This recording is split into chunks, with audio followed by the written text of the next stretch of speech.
tersendiri yang disebut dengan Major Histocompatibility Complex atau MHC, di mana MHC ini akan menentukan respon imun dalam tubuh, baik respon imun seluler maupun respon imun humoral, ya.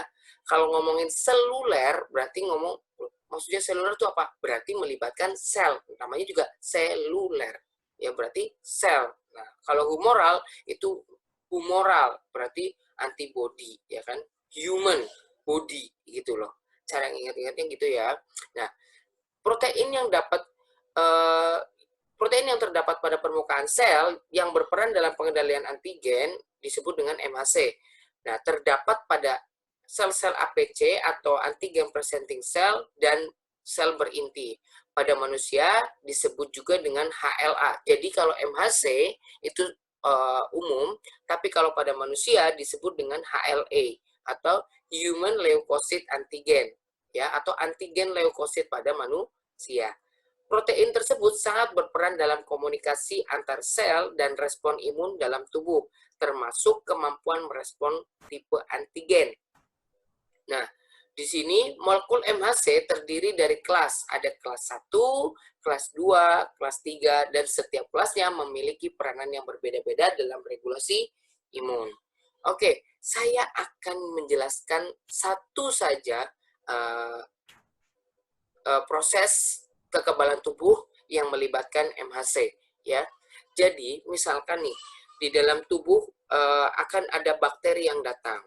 Bakteri masuk ke dalam tubuh, maka akan masuk di dalam makrofag. Yang besar ini adalah makrofag, ya. Ini makrofag bakteri masuk ke dalam tubuh, masuk dan ditangkap oleh makrofag, masuk ke makrofag. Nah, di dalam makrofag punya yang disebut dengan APC, ya. Apa itu APC? Antigen presenting cell. Artinya apa? Sel antigen yang sel yang mampu mempresentasikan antigen, sel penyaji antigen. Sekali lagi, bakteri masuk, ketemu di makrofag, kemudian di situ akan dipresentasikan atau disampaikan, nih loh ada bakteri datang, ya kan? Siapa yang akan mempresentasikan? Si APC ini, antigen presenting cell. Kemudian antigen presenting cell akan menginformasikan ke sel dalam tubuh itu melalui apa? Melalui ini. Untuk pengenalan antigen menggunakan MHC kelas 2. Ini contohnya MHC kelas 2. Nah, di sini ada MHC kelas 2, kemudian selalu bahwa MHC kelas 2 selalu akan berikatan dengan sel T. Ya, ini sel T, ini MHC kelas 2. Ini reseptornya sel T. Kemudian MHC kelas 2 bersama sel T akan diikat melalui dua ikatan. Yang pertama ada fragmen antigen, yang kedua adalah marker. Marker itu adalah penanda.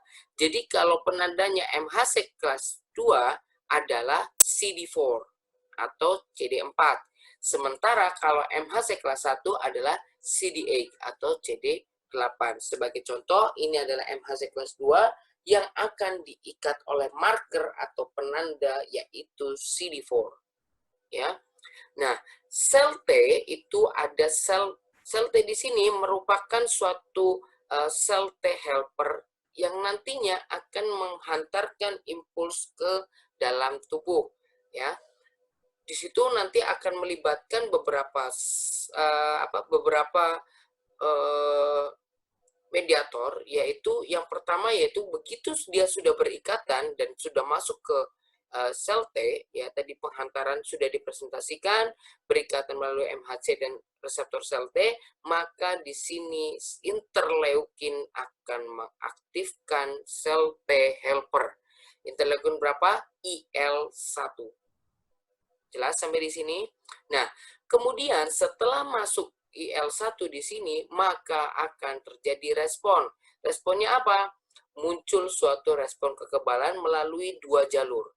Yang pertama yaitu masuk ke sel TC atau disebut dengan sel T sitotoksik. Kalau TH itu T helper, sel TC itu sel T sitotoksik, ya. Kemudian masuk juga ke sel B. Nah, inilah arti penting dari imunologi. Apa perbedaannya? Untuk sel T sitotoksik akan memperantarai respon imun seluler. Ingat, seluler, ya. Kekebalan diperantarai oleh sel atau seluler, menyerang sel-sel terinfeksi. Sementara kalau yang sel B akan menghasilkan antibodi yang melibatkan sistem imun humoral, ya. Sel B humoral, sel T seluler. Nah, di sini ada mediator inflamasi yang juga terlibat dalam respon ini, yaitu IL-2 atau interleukin 2 dan sitokin yang mengaktifasi sel T helper, sel B, dan sel TC. Jadi siapa yang mengaktifkan keduanya ini? Ya, interleukin 2 dan sitokin. Paham? Diulangi lagi ya. Bakteri masuk, dipresentasikan oleh antigen presenting cell melalui MHC, berikatan dengan sel T melalui reseptor sel T, diikat ditandai oleh CD4, diaktifkan oleh interleukin 1. Setelah itu, sel T helper yang sudah aktif akan merespon dengan adanya interleukin 2 dan sitokin untuk membentuk sistem kekebalan seluler melalui sel TC dan kekebalan humoral melalui sel B. Paham? Oke, masuk ke berikutnya. Untuk MHC kelas 1, ya tadi yang sudah saya sampaikan, bahwa ada MHC kelas 1 dan kelas 2. Kalau MHC kelas 1, respon yang akan berikatan adalah reseptor sel T dan CD8. Ya. Kalau tadi contohnya adalah CD4 pada MHC kelas 2. Ya, MHC kelas 1 akan berikatan dengan CD8. Ya, ini antigen presenting cell-nya, ini MHC kelas 1-nya, ini adalah sel T reseptor atau T cell reseptor atau TCR. Kemudian di situ adalah ada CD8 dan T cell, ya. Di situ akan markernya atau penandanya itu adalah CD8. Paham? Ya, oke. Lanjut ke MHC kelas 2. Tadi peptidanya, kalau yang tadi MHC kelas 1 peptida endogen dari hasil degradasi patogen dan proteosom, sementara untuk kelas 2 berasal dari luar sel. Nah, untuk MHC kelas 2 dia akan melibatkan CD4, ya. CD8 untuk MHC kelas 1, CD4 untuk MHC kelas 2. Paham ya? Paham. Sumber peptida yang berikatan dengan MHC kelas 1 dan kelas 2 itu bisa dijelaskan di sini bahwa CD8 atau T cell receptor dan CD4 T cell response itu melibatkan endogenous antigen tadi ya. Kemudian ada cellular protein yang dia keduanya itu akan membentuk suatu proteasom, di mana proteasom tersebut akan memotong peptidase sehingga dia masuk dalam aminopeptidase, kemudian ada tapasin di situ dan yang berada di retikulum endoplasma, maka MHC kelas 1 ini akan merespon dengan mengeluarkan respon pada aparatus Golgi. Di situ nanti akan ada marker CD8. Begitupun untuk yang CD4. Ya. Nah, kemudian tadi yang sudah di bagian terakhir tadi ya, di gambar yang pertama, yang ini, kalian mempelajari tentang T cell dan sel B. Ini gambaran umum saja ya, nanti kalian akan mempelajari lebih dalam di pertemuan-pertemuan berikutnya. Jadi, sekali lagi, bahwa sel T dan sel B merupakan suatu limfosit. Limfosit adalah sel darah putih kecil yang bertanggung jawab untuk meningkatkan respon imun secara efektif terhadap antigen. Sel ini memiliki dua tipe, yaitu sel B dan sel T. Ya, sel B melibatkan tadi imunitas humoral, sementara sel T berhubungan dengan imunitas seluler. Kemudian sel B itu biasanya berada pada timus, ya kan, dan tulang belakang. Sementara sel T itu biasanya melibatkan pada agen-agen asing. Contohnya adalah virus, sel asing, atau sel kanker bahkan.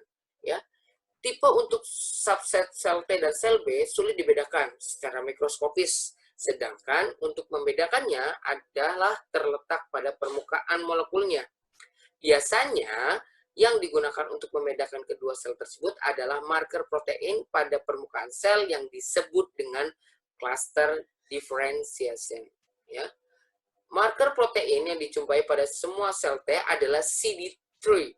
Jadi sel T itu tidak hanya CD4 tapi juga ada CD3, ya, kecuali sel T suppressor dan sitotoksik, marker proteinnya adalah CD8, ya. Ingat, sel T suppressor dan sel T sitotoksik markernya adalah CD8. Sedangkan sel T helper yang tadi kita pelajari, marker proteinnya adalah CD4. Ingat, T suppressor sitotoksik CD8, T helper CD4. Dan sel B, marker proteinnya adalah IgM atau imunoglobulin M yang terletak di permukaan atau disebut dengan surface IgM yang tidak dijumpai pada sel T. Sel T dan sel B mengenali antigen melalui reseptor antigen. Pada sel B, reseptor antigennya adalah merupakan molekul antibodi yang mengikat membran, yaitu IgM dan IgD.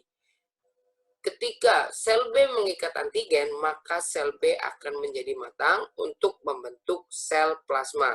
Selanjutnya, sel plasma mensekresi antibodi yang spesifik terhadap antigen dan identik dengan reseptor yang original pada permukaan sel B. Nah, reseptor antigen pada sel T adalah merupakan imunoglobulin-like molekul atau molekul yang menyerupai imunoglobulin, ya, yang bereaksi dengan molekul MHC yang mengikat antigen di permukaan dengan baik. Jadi, intinya adalah sel T pada saat aktif tidak memproduksi antibodi, tetapi memproduksi limfokins. Apa itu limfokins? Limfokins merupakan substansi yang mempunyai berat molekul rendah yang berfungsi, ini fungsinya limfokin adalah mengirim sinyal pada sistem imun untuk bereaksi terhadap target sel mati, pengaktifan makrofag, proliferasi sel limfosit, dan migrasi sel. Sekali lagi, reseptor antigen tadi menyamar, ya, menyerupai antigen, kemudian dia masuk ke permukaan dengan baik, kemudian memproduksi limfokin. Limfokin digunakan untuk mengirim sinyal untuk bereaksi terhadap sel yang mati, ya kan? Masing-masing limfosit T dan B hanya mampu mengenali satu epitop yang spesifik. Ya, ingat, epitop tadi tempatnya berikatan, ya kan? Nah, jadi adanya respon imun yang diinduksi oleh banyak epitop, seperti bakteri yang mempunyai banyak epitop, ya. Bakteri kan ada macam-macam, epitopnya juga macam-macam, maka diperlukan pengaktifan limfosit untuk berdiferensiasi menjadi bermacam-macam limfosit spesifik terhadap epitopnya. Pengaktifan masing-masing limfosit dapat menumbuhkan banyak klon dari sel yang sama untuk merespon antigen, sehingga mengakibatkan proliferasi dan diferensiasi limfosit dengan spesifitas yang berbeda. Oleh karena itu, dikenal dengan antibodi poliklonal. Ya. Tetapi sebaliknya, para peneliti sudah banyak membuat manipulasi imun dengan cara hibridoma, yang merupakan derivat klon tunggal, single clone, ya, dari sel B yang teraktivasi memproduksi antibodi yang homogen. Jadi sama semua, single clone atau hanya satu cloningan tapi homogen, atau single molecular species of antibody yang hasilnya dikenal dengan antibodi monoklonal. Mono itu satu, poli itu banyak, ya. Jadi cloningnya kalau poliklonal itu cloningnya banyak, kalau monoklonal itu single cloning dan homogen. That's the point, ya. Nah, kemudian yang tadi ada APC, ya kan, MHC, di dalam MHC major histocompatibility complex sebelumnya akan dipresentasikan oleh APC. Apa itu APC? APC adalah antigen presenting cell, merupakan aksesoris sebenarnya yang fungsinya untuk mempresentasikan antigen terhadap limfosit agar respon imun berhasil dengan baik. Banyak antigen yang harus ditelan dan proses secara intraseluler kemudian mempresentasikan ke permukaan agar dikenali oleh limfosit. Ini adalah antigen yang menerima bakteri yang akan menyampaikan pesan melalui MHC kelas 1, 2, dan 3. Ya, macam-macam antigen tersebut, macam-macam ya. Antigen itu ada macam-macam. Contohnya kanker, virus, sedangkan untuk antigen yang berupa protein itu dipresentasikan menjadi peptide atau peptida. Jenis sel yang dapat bertindak sebagai APCS antara lain adalah makrofag, dendrit, sel B, dan sel Langerhans. Kemudian respon imun terhadap antigen tergantung dari tipe antigennya dan macam partikel yang berinteraksi. Pengaktifan sel B dapat melalui dua arah, yaitu yang pertama melalui kontak langsung, yang kedua yang melalui kontak secara langsung dengan antigen terlarut atau disebut dengan soluble antigen atau native antigen. Kemudian yang kedua adalah pengaktifan sel B melalui sel T helper.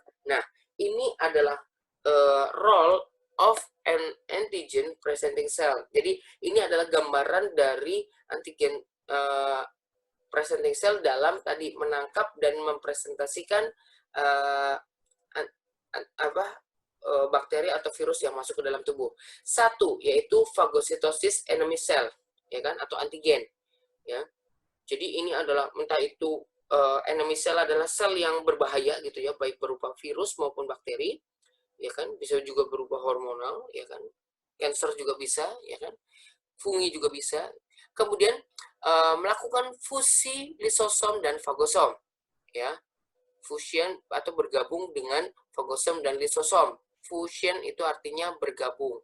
Begitu masuk, ya kan, enzim start to degrade enemy cell. Jadi enzim di dalam tubuh itu akan mulai mendegradasi sel yang berbahaya tersebut, ya, atau mulai menghancurkan sel yang berbahaya tersebut. Nah, akibatnya apa? Enemy cell broken into small fragment. Jadi sel yang berbahaya tersebut hancur, ya kan, hancur menjadi fragmen-fragmen kecil. Nah, fragmen tersebut akan dipresentasikan ke luar atau ke permukaan dari APC tersebut. Kemudian kalau sudah, maka leftover fragments released by exositosis. Maka fragmen-fragmen kecil yang tidak berguna tadi akan dirilis atau dikeluarkan melalui exositosis. Oke. Kemudian tadi sel T sudah, sekarang sel B. Sel B teraktivasi setelah berinteraksi dengan sel T helper ya. Tadi urutannya pokoknya intinya adalah gambar yang tadi di atas. MHC kelas 2 masuk ke sel T helper, kemudian akan memproduksi sel antibodi. Nah, ini memulai dari respon imun humoral ya. Adanya pengikatan sel B dan antigen mengaktifkan sistem komplement yang berfungsi untuk melisiskan sel target dan pengaktifan sel fagosit. Proses ini kebanyakan terjadi pada makrofag untuk membersihkan infeksi mikroba. Sementara kalau sel T itu melibatkan sel T sitotoksik atau CD8 dan sel T helper atau CD4 ya. Jika APC mempresentasikan antigen berikatan dengan MHC 1, maka sel akan distimulasi oleh sel T sitotoksik. Ingat, MHC kelas 1 distimulasi oleh sel TC atau sitotoksik, di mana markernya adalah CD8. Tetapi jika dipresentasikan oleh MHC kelas 2, maka yang distimulasi adalah sel T helper. MHC kelas 1 sitotoksik, MHC kelas 2 sel T helper. Sel T sitotoksik bertugas secara langsung membunuh sel target, sedangkan sel T helper berfungsi untuk mensekresi bermacam-macam interleukin.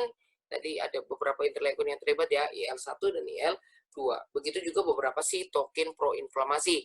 Ya, untuk memprovokasi aktivitas sel B dan sel T untuk berinteraksi dengan sistem imun lainnya seperti makrofag, granulosit, limfosit, dan terhadap antigen.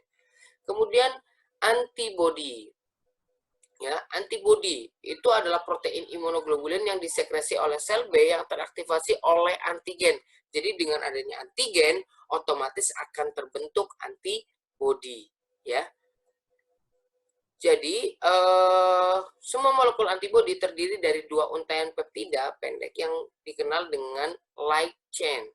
Ya, kemudian sedangkan yang terdiri dari untaian peptida yang panjang disebut dengan heavy chain. Ya. Kemudian keduanya terjadi ikatan kovalen bersama dengan ikatan disulfida, ya kan?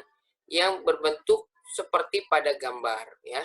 Di sini adalah tempat binding antigen, kemudian ini unit tadi fraksinya, ya kan? Ini tempat binding antigennya dan ini rantai karbohidratnya, ya. Kemudian ada respon imun, tadi ada spesifik, non-spesifik, humoral, dan seluler. Kalau yang non-spesifik itu ada fisik, tadi ya pertahanan awal ada kulit, selaput lendir, silia, batuk, bersin. Sementara untuk larut itu ada biokimia, itu biasanya kelenjar-kelenjar dan asam-asam dalam tubuh. Ada asam lambung, lizozim atau keringat, itu adalah sistem pertahanan tubuh juga. Kemudian humoral, ada interferon, C-reaktif protein, dan komplement. Kemudian ada fagosit, mononuklear dan polimorfonuklear, NK sel, sel mas, dan basofil. Sementara humoral itu melibatkan sel B dan seluler, seperti tadi disampaikan melibatkan sel T. Humoral sel B, seluler sel T. Ya. Nah, sistem imun ada yang tadi adaptif atau bawaan. Kalau yang innate itu contohnya dari asalnya dari tubuh itu garda tercepat, ya kan, garda pertama sistem pertahanan tubuh sifatnya non spesifik. Kayak tadi kulit kan kita tidak minta untuk mempertahankan, tapi secara otomatis sudah ada dalam tubuh bahwa kulit itu pasti mempertahankan tubuh kita dari bakteri yang masuk ke dalam tubuh. Sementara respon bawaan itu responnya lambat untuk mengenali kuman spesifik, ya kan? Karena apa? Melibatkan antibodi. Di situ ada sel B dan sel T. Oke. Nah, gambaran umum pertahanan tubuh tadi ya, garis pertama, garis kedua, dan garis ketiga sudah saya jelaskan dalam piramida tadi. Untuk pertahanan lapis pertama, yaitu tadi ada mukosa, rambut, dan flora normal dalam tubuh, kulit juga termasuk. Sistem kekebalan non spesifik, contohnya ada benda asing ya, misalkan ada antivirus, kemudian natural killer, jadi dalam tubuh kalau sudah masuk ya pasti dibunuh itu bakterinya ya. Kemudian respon inflamasi itu sebenarnya adalah respon sistem pertahanan tubuh. Karena apa? Karena ketika terjadi inflamasi, maka tubuh itu akan merespon dengan menciptakan sel darah putih sebanyak mungkin, ya. Makanya biasanya kalau orang inflamasi, sel leukositnya pasti naik. Nah, kalau lapis kedua contohnya ada fagosit dan sel pembunuh alami, di situ ada neutrofil dan monosit, kemudian ada sistem komplement, ada interferon. Interferon ini lebih spesifik pada virus, biasanya hepatitis. Kemudian juga sitokin, ya kan, pembawa pesan antar sel untuk kekebalan, bekerja sama dengan sistem saraf pusat dan sistem jaringan lain. Sel dapat merespon pesan jika sitokin punya reseptor yang cocok. Ya, kemudian ada respon inflamasi. Take note, berbagai sel fagosit untuk menuju antigen sasaran dibantu oleh komplement yang mengeluarkan faktor leukotaktik dan kemotaktik, dan proses fagositosis memerlukan imunoglobulin sebagai opsonin.